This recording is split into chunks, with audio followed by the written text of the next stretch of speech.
It had been raining for more than a week. So much rain it made every day seem so restless and gloomy. She called and said she was coming up. It was the third time she came up to see me that week. I carried her excuse of why she came all the way here and went to meet her at the nearby 7-Eleven. She was standing here alone, carrying her red umbrella. Her friend had dropped her off. It was raining and she was shivering. She looked weak and fragile in the harsh rain, wearing not enough to keep her warm. I walked up to her and said, "You shouldn't come here and see me no more," and stuff like that, how we shouldn't be together. She said, "I miss you." I told her coldly, "Let's go, I'll take you home." She did not open up her umbrella. I knew she wanted to share mine. I said, "Open up your umbrella, let's go." Unwillingly, she opened up her umbrella and walked with me to the car. She said she hadn't eaten lunch or dinner and asked if we could stop at a place to eat. Right away I answered with a stoned heart, "No." Disappointed, she asked me to take her to the train station. She said she would take the train back home. Maybe it was the rain. All the trains were full of people with umbrellas and suitcases who were eager to get home, not caring about who just passed by. We waited and waited. She looked at me innocently. Being together for so long, I knew what she meant. I understand how she must feel when she came all this way here in this kind of weather, and I treat her like this. With her soft eyes staring at me, I felt guilt and wanted to let her stay for the night. But reality struck again. I said to her coldly, "Let's go, try the other train station." We were living in the same apartment building, on the same floor. Back then there were 4 of us, and we all got along well. We would always eat dinner together, watch movies, and sometimes go camping. We were more like a family. But I didn't know I would end up falling in love with the only girl of the 4. Maybe it was during the last 4 years of college. Having living together for 2 years, we developed deep feelings for each other.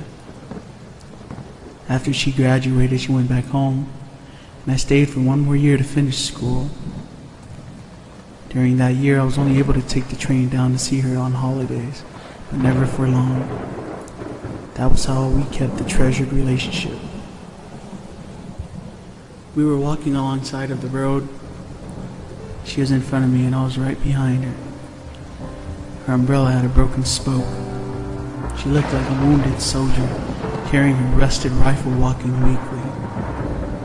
Many times, she was too much into thinking of whatever she was doing, drifting off to the road.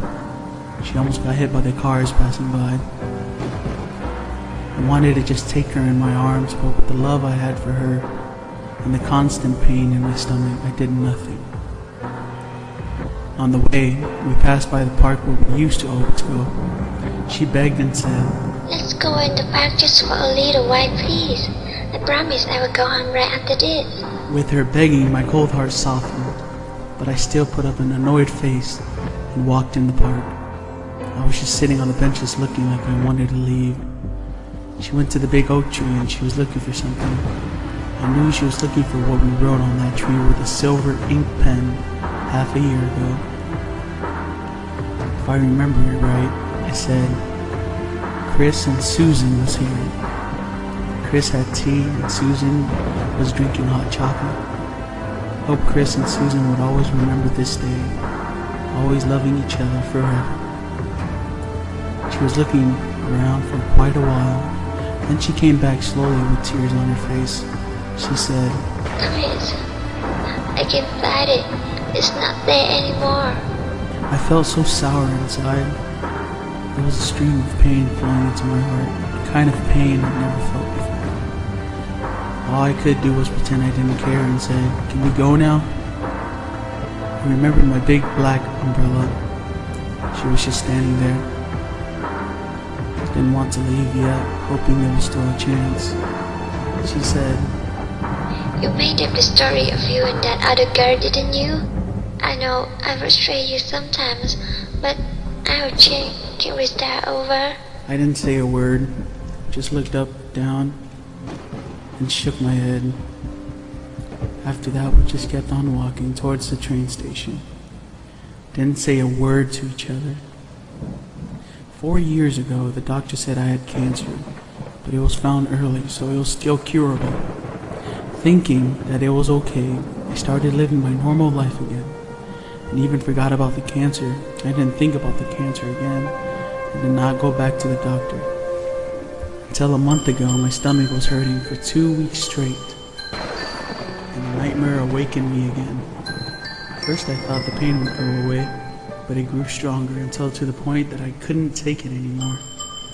I went back to the doctor and took an x-ray. The picture came out and there was a big black spot, which proved the truth that I did not want to believe. I was at the most glittering part of my life, but it was coming to an end. I wanted myself and the people around me to go through the least pain possible, so I decided to commit suicide. But I couldn't let people find out about my intentions, especially Susan, the person I love the most in this world, who still doesn't know about the truth. Susan was still young. She shouldn't have to go through this, so I made up some stories and lied to her. It was a cruel thing to do, and it broke her heart, but it was the fastest way to wipe out 3 years' feelings. I didn't have much time, because I would soon start to lose hair. She would find out eventually, but now I'm close to succeeding. This drama would soon be over. 30 minutes more, this would all come to an end. That was what I had in mind. The train had stopped running, so I called a taxi for her. We were just standing there, waiting, losing our last moments in silence. I saw the taxi from far away. I held my tears and said to her, "Take good care of yourself. Take good care of yourself." She didn't talk, just nodded lightly, and then opened up her misshaped umbrella and stepped out on the street. Out in the rain, we became two single life forms, one red, one black. So far from each other, I opened the door for her and she got in. Then I closed the gate that would separate me from her forever. I stood by the car, staring in the dark window at the first love in my life, also the last one walking out of my life. The car started. Driving into the street, finally I couldn't hold my sorrow and the twist in my heart any longer, waving my arms rapidly, chasing after the taxi, because I knew this would be the last time I see her. I wanted to tell her I still love her. I wanted to tell her to stay. I wanted to tell her so much, but the taxi had already turned in the corner. Warm tears kept falling down my face, blended with cold raindrops.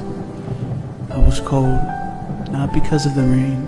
I was cold inside. She left. I didn't get any more of her phone calls even until today. I know she didn't see my tears because they were washed away by the rain. This was a memory. In her diary, I found 1 year after she had gone, writing down these last words.